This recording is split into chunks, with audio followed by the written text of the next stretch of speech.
Hello, human geographers. We are back at it again this evening to take a look at the first of many models that we'll be learning about during the course of cities and urban land use. Now, most of them are land use models. Tonight, we're going to be looking at models, patterns of population. We'll look at a little locational theory. So we're going to be looking at a few different things this evening. We start out by looking at the rank size rule. It's one of our vocabulary definitions. Here it is. In a model urban hierarchy, it is a pattern of settlement such that the nth largest settlement is 1 over n, the population of the largest settlement. So essentially what this is that it's a way of predicting population size within a model environment. Now, obviously, we know that basically no place is ever perfectly according to this. And so instead, we classify it as closer to rank size rule or something else. So essentially what this is saying that whatever the nth largest settlement is, let's say the 5th largest settlement. So the 5th largest settlement would be 1 over n, in this case 1 over 5. 1/5, 20%, the population of the largest settlement. So if the largest settlement was 1 million people, the 5th largest settlement should be 20% of that, 1/5 of that, so it should be 200,000 people. All right. It would then mean that, the second largest settlement would be 1 over 2, 1/2 that population. So if the largest is 1 million, the second largest would be 500,000. All right. And so it's just a way of predicting those things and saying that in an ideal urban setting, the population sizes will decrease as settlements go. And later tonight, we're going to talk about the impact of that.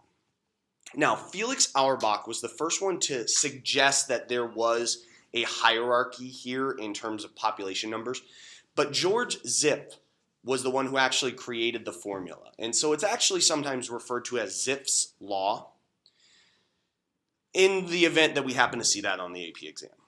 Okay, and generally speaking, it applies more to MDCs than to LDCs, but not always, as we're going to see. So we take a look at our visual. Okay, notice the fairly consistent decline for the United States. Okay, that it kind of very gradually declines as the settlements decrease. And that is characteristic, at least in this sense, of rank size rule. When we take a look at it here in a couple minutes with our fun little quiz, we're going to see it looks slightly different than this. Hey, but when we compare it to Romania, the largest city of Bucharest, hey, there's a fairly steep decline from the largest to the second largest. And so we would actually characterize this as the law of the primate city, or primate city rule, or what we're going to call it on the next slide, urban primacy. So just be aware of that word primate or some kind of derivation of that with regards to cities and states that don't follow the rank size rule. So let's take a look at that. A lot of times it's in LDCs, it's in less developed countries, especially of the periphery. And what we typically see is that the largest city is overly populated, like disproportionately large in terms of population, in terms of influence, in terms of services provided, all those different types of things. Way more than twice as much. Again, according to rank size rule, the second largest city should be half the size. So the largest city should be twice as big as the second largest, according to rank size rule. Under the law of the primate city, under primate city rule, that's different. The largest city is way more than twice as big. And so what is a primate city? Once again, it's one of our vocabulary terms. It is the largest city in a country that is much greater then the second largest, overwhelming the rest of the country in terms of population, as well as cultural and economic importance. So we mentioned that a lot of times these are cities that are in LDCs, periphery states, and especially in former colonies, these are cities that were the former colonial capitals when they were colonies. A lot of times they are on the coastal part of that state if they have access to water. But that's what we tend to see. And we're going to look at a couple examples. But there's a couple really distinct examples of MDCs that have a primate city. And we also see them in countries that do or have had in the past a very strong monarchy. So the examples we're going to look at on the next slide of London and Paris, well, those are states that have in the past had very strong monarchies. All right. Now, there is a third description. If there are two cities that are very, very large, like disproportionately above what they're supposed to be according to rank size rule, with almost equal population, doesn't have to be exactly equal, but way above what rank size rule says it should be, we classify that as a binary distribution. All right, binary meaning two. And so a good example of that is in India. New Delhi has approximately 25 million people. And again, like we talked about in our last lecture, the boundaries of where you draw the urban space dictates the number of people that are part of it. So you're going to see a lot of different numbers depending on your resource. So you have to be critical of that. You have to say, okay, what are we including? What are we not including? But in this case, New Delhi, 25 million, Mumbai, 21 million. Those two disproportionately larger. With New Delhi being the largest, 25 million, it should be Mumbai, the second largest, should be about 12.5 million, except it's 21 million. So it's way above that. So let's look at a couple other examples. So let's go ahead and take a look at some examples of primate cities from around the world. Now, while I'm doing this, I want you guys to try and come up with another example. All right, so let's go ahead and get started. Probably the best example of a primate city, like if I were on an FRQ and had to provide an example of a primate city, this is probably the one that I would use. Mexico City, with a population of closing in on 21 million people. The second largest city, now remember, according to rank size rule, that would put it at 10.5 million, about that. Second largest city is Guadalajara, with a population of less than 5 million.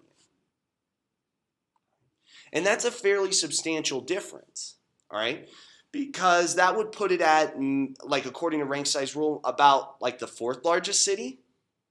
If it's about 20 million and about 5 million, that's 1/4 the size. So that would put it at, the fourth largest city.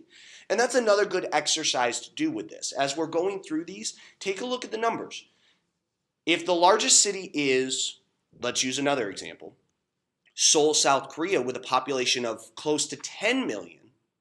Well, the second largest city is Busan, with a population of 3 million. And so let's take a look at that, all right? And where would it fall on rank size rule? Let's simplify it a little bit. Let's say 9 million to 3 million. Well, that's 1/3 the size. So it's the size of the third largest city, when really, in actuality, it is the second largest city. And so we're looking at those examples. So as we're doing this, one, come up with another example that's not on this list. And you guys already have the list in front of you. Okay, but also calculate where that state would, or that city would be based on the rank size rule. Next one is Luanda in Angola, with a population of about 5.5 million people. The second largest city is Huambo, with a population of 1.2. So if we said 5 million to 1 million, that's 1/5 the size. Bangkok in Thailand, with a population of about 9 million. Samut Prakan, with a population of 1 million, closing in on 2 million. All right. So if we said, about 10 million to about 2 million, we're rounding up to make the math a little bit easier. That's 1/5 the size.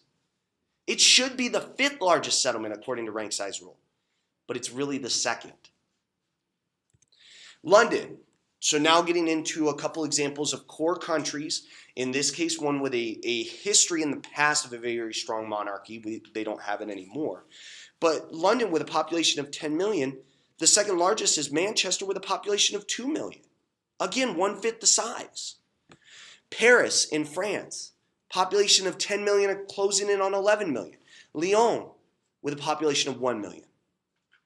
All right? Look at that stark divide. If we're simplifying 10 million to 1 million, that is 1/10 the size. That should be the 10th largest settlement. It's the 2nd. And then finally, Copenhagen in Denmark with a population of 1.2 million. Aarhus with 242,000. 1/6 the size of it. Now, again, come up with another example, but I would say even more importantly than that, what are some of the problems that might come about as a result of this? If the largest city has just the disproportionately large population, what are some of the things that might be challenges for those cities as they move forward? Now, we're going to talk about this in class. We're going to talk about how the United States ranks with this. We're going to look at some world populations and things like that. So we're going to take this to another level and be able to discuss that in class. But I want you to think about that as we're going forward. So now we're going to look at a couple specific examples, and their populations, the populations of several of their largest cities, about the 10 largest cities. So, the largest city down to the 10th largest city. And over the next few slides, as we do this fun little quiz, when you look at it, I want you to identify, is it rank size rule? Is it primate city rule or law of the primate city or urban primacy? All those three are synonymous. Or is it binary distribution? Now, the question is, how do we tell? So let's take a look at what we have here. The pink line is the perfect example according to the rank size rule. Okay, this is what the pink line is what it would look like if it were perfectly rank size rule. And as we know with any model, is it ever perfect? Well, no. All right. So instead, the blue is the actuality. All right. So in order to determine if it's rank size rule, if it's primate city rule, or if it is binary distribution, you have to look at the second dot. That second dot, in this case, for Spain, the largest city is Madrid, but the second largest city is Barcelona. So you have to take a look at Barcelona in relationship to where it is supposed to be under rank size rule. If it's exactly on the pink dot, or very, very close to it, we'd probably say it's more characteristic of rank size rule. If it is far below the pink dot, that's going to be law of the primate city rule. And if the blue dot is way above the pink dot for the second largest city, that would be a little bit more binary distribution. So as we go through these next few slides, I want you to identify, okay, what type of distribution are we going to see in these states? So we start out with Spain. How would you characterize this? How would you characterize Spain's distribution of their population? And we're going to bring these to class and discuss them in class. Give me your predictions right now. Our next one, we're going to look at Italy. Again, pink line is perfect rank size rule. Blue is their actuality. Okay. So how would you describe the distribution in Italy?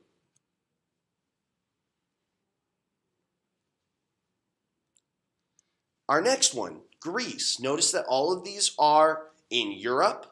All of them we would label as MDCs and probably core countries. So how would you label the distribution for Greece?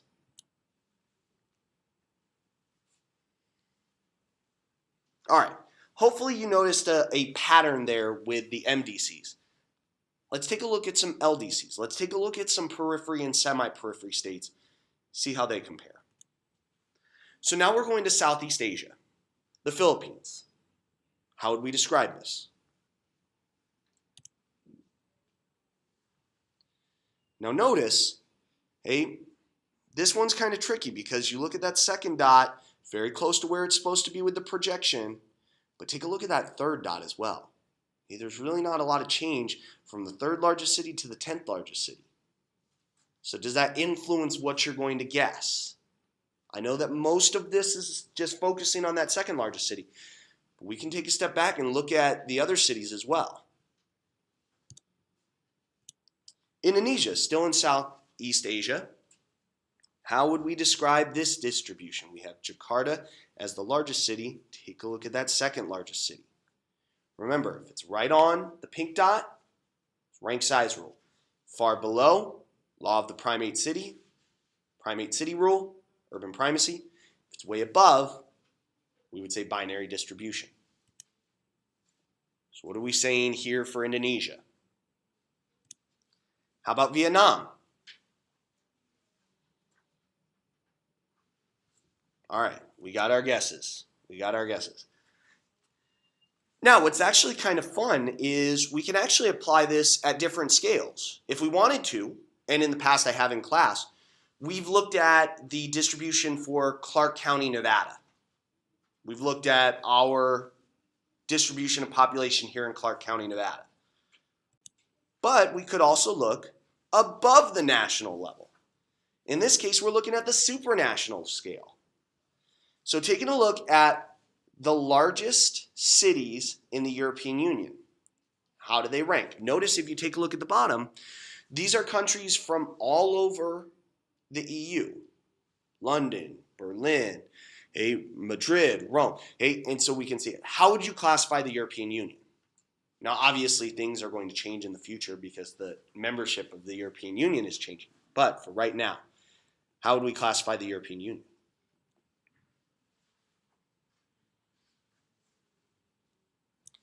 And how about ASEAN? Now, real quick, what does ASEAN stand for? Hey, that's a good note. It's a good review from political geography.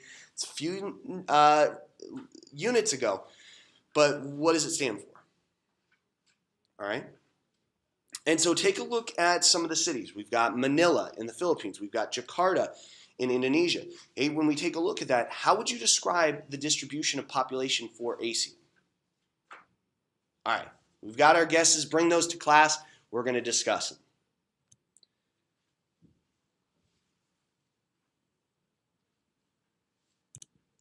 Now, shifting gears a little bit, we're going to get into a couple, leaving rank size rule behind, we're going to get into a couple other models. We're going to talk about the gravity model, which we've discussed in the past before, but also we're going to talk about central place theory.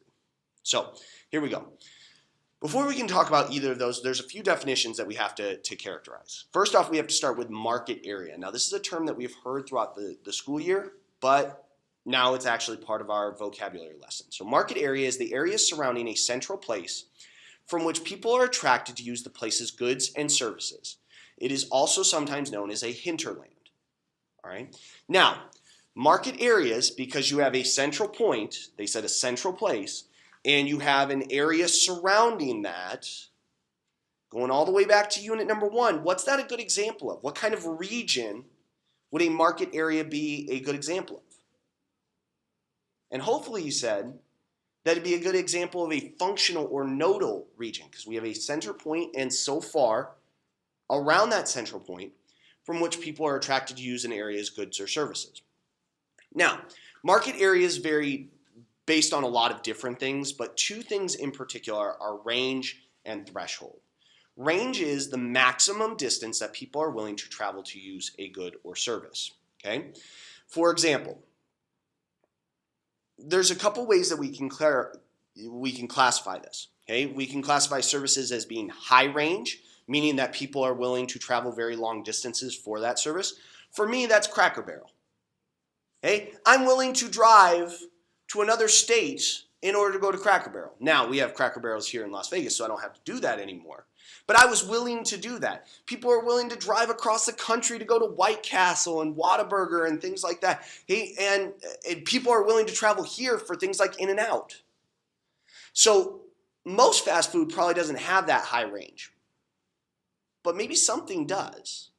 So can you come up with another example of a high range, something that people are willing to travel a very long distance for? And on the flip side of that, there's low range. People are not willing to travel very far for whatever that is. Grocery store, for example. Are you going to drive all the way across the valley to go to, a Smith's or Vaughn's on the other side of the valley? Well, no, you're going to go to the one that's closest to you. All right. Now, if you're more of an Albertsons person and you drive past Vaughn's to get to Albertsons, that's a little bit different. We've got some preferences.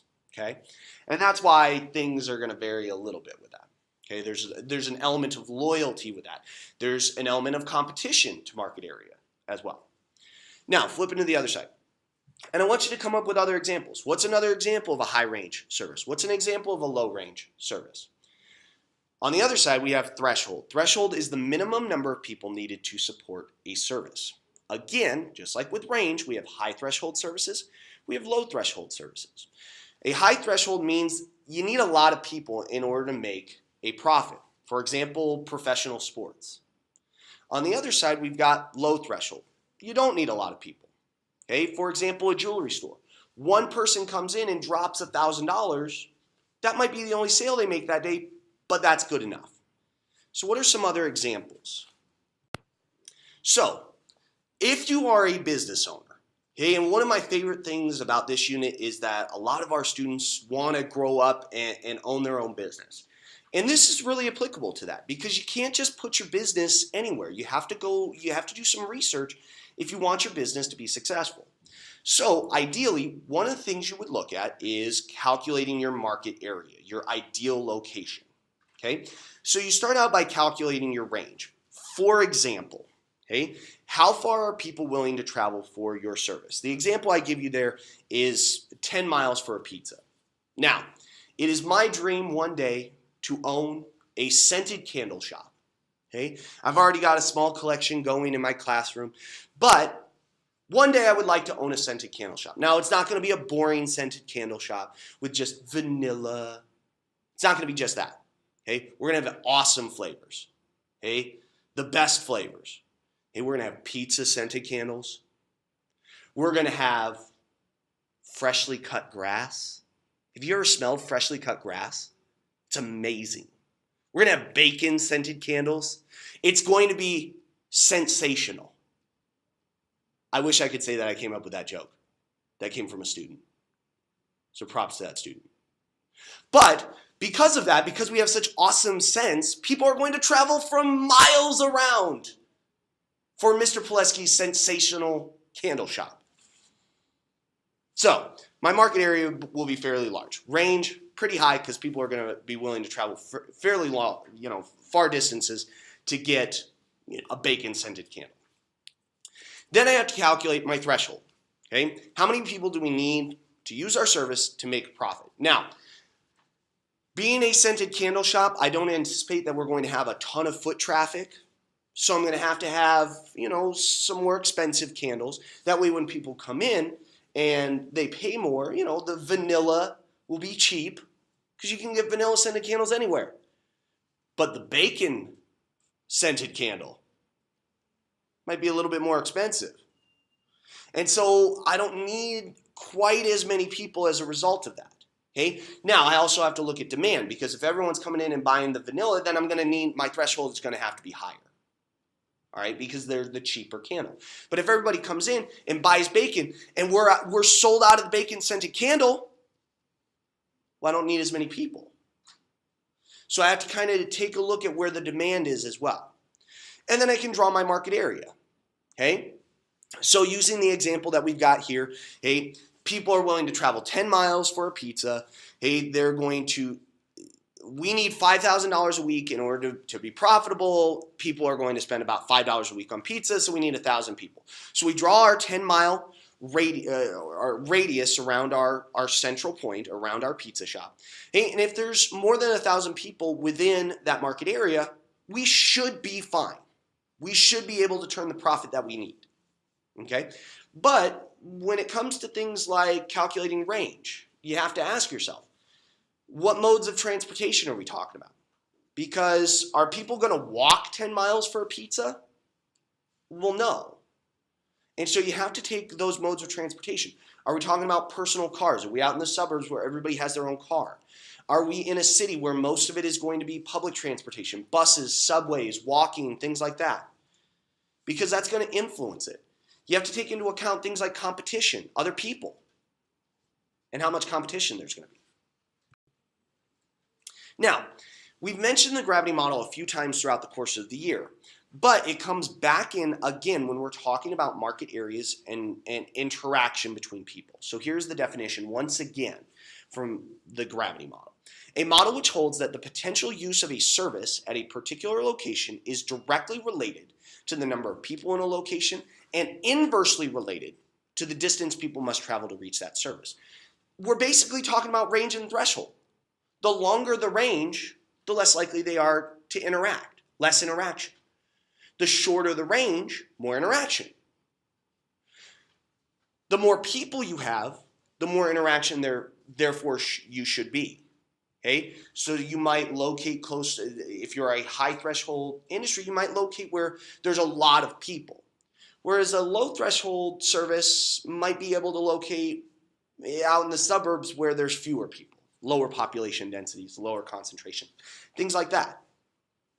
And this is a great tool for us because it can be calculated. We can actually calculate this using this formula, the population of one area, the population of another, and the distance between them. Okay? But that doesn't necessarily apply to services because you're just trying to look at the number of people within your market area. So that applies more to like interaction in the forms of migration and things like that. But when it comes to this is something that we can use to influence the location of our industries. And so you want to take a look at that. You want to take a look at how far people are willing to travel.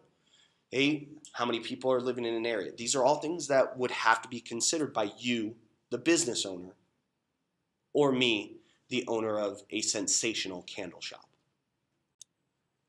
Now, the last model that we have to look at today is central place theory. Okay, it is based off a guy by the name of Walter Christaller. You absolutely, without a doubt, need to know his name. And he wrote a book called Decentral Places in Southern Germany in 1933. Okay, so about 100 years after von Thunen, but actually in the same country. Okay, von Thunen was German, so too was Christaller. That's what his book is based on. And so you will sometimes see central place theory labeled as Christaller's theory. Here is the definition of central place theory. A theory proposed by Walter Christaller that explains the distribution of services based on the fact that settlements serve as centers of market areas for services. Larger settlements are fewer and farther apart than smaller settlements and provide services for a larger number of people who are willing to travel further. Okay, so to bring some of this back in, the urban hierarchy has different services. So hamlets, villages, towns, cities have different services based on the fact that people are willing to travel further or not as far, depending on the service, okay, and the number of people needed for that service to be profitable. Okay? For example, okay, Las Vegas has an international airport. All right? The airport that is in Calnavari, okay, people don't travel nearly as far for that airport because it doesn't serve as far of a distance. Okay, that service that is provided,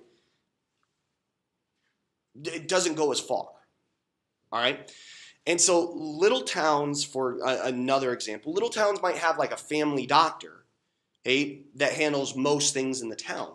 But if you have a need for some kind of specialized service, you need a neurologist, you need an oncologist, you need some kind of specialized doctor, you're probably going to have to travel to a big city.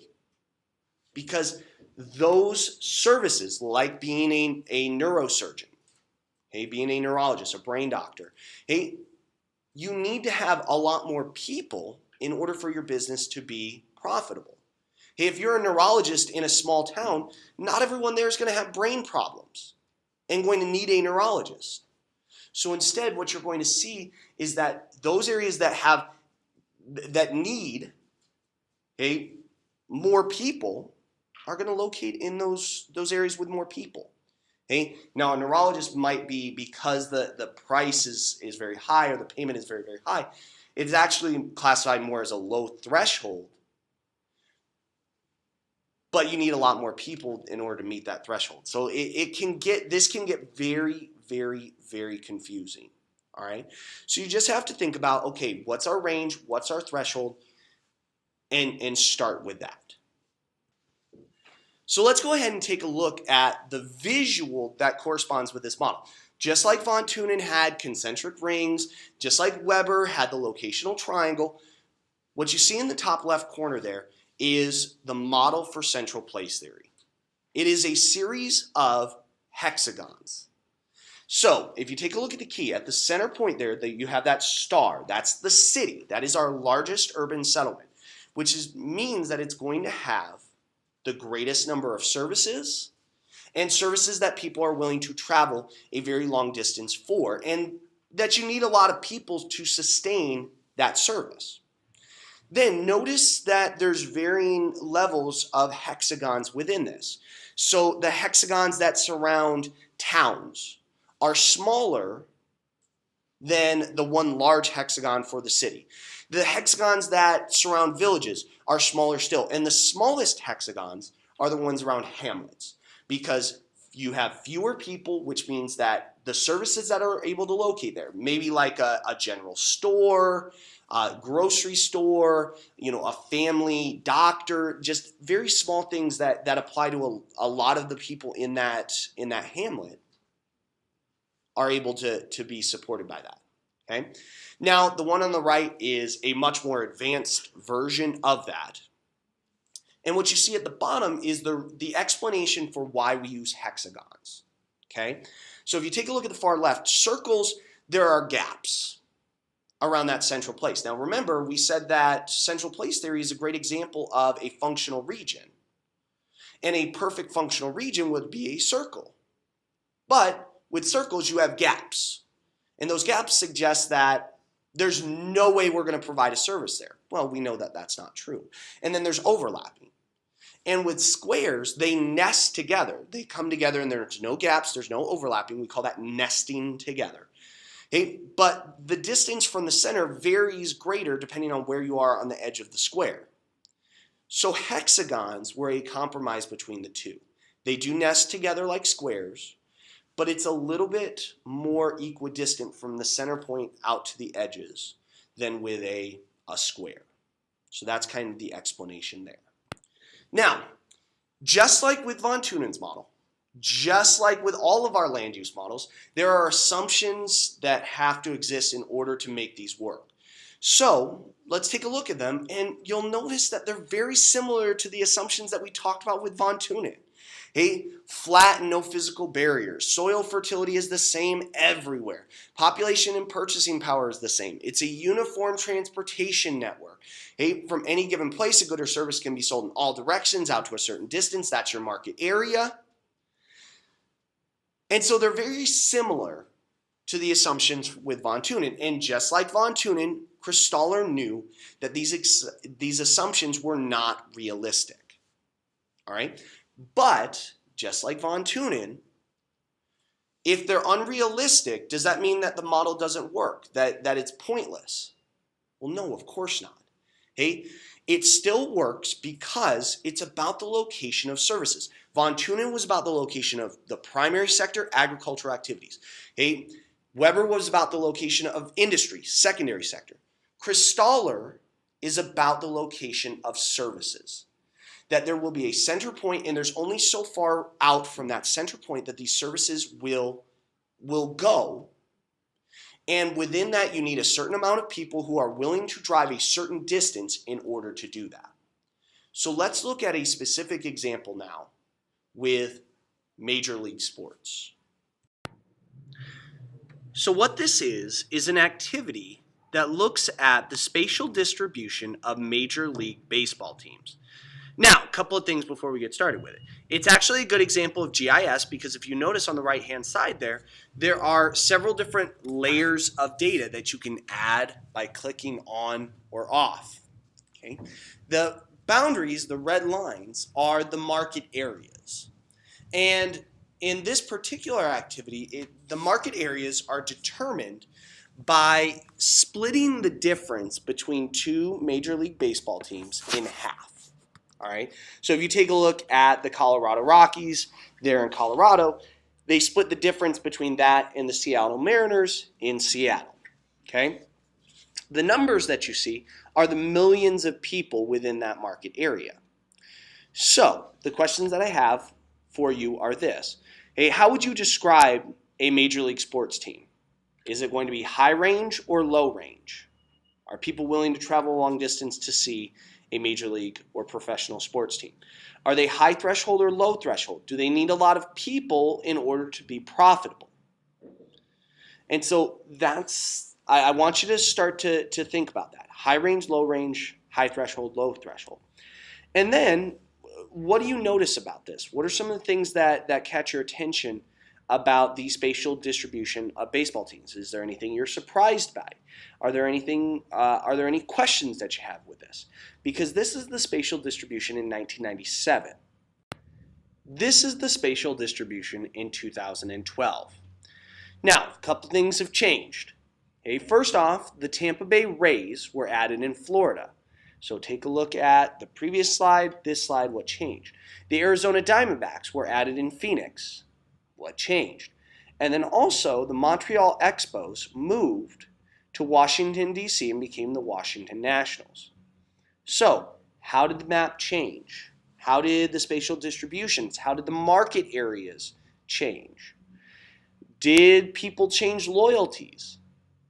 Now, just because a new team pops up close to you doesn't necessarily mean that you're going to support them.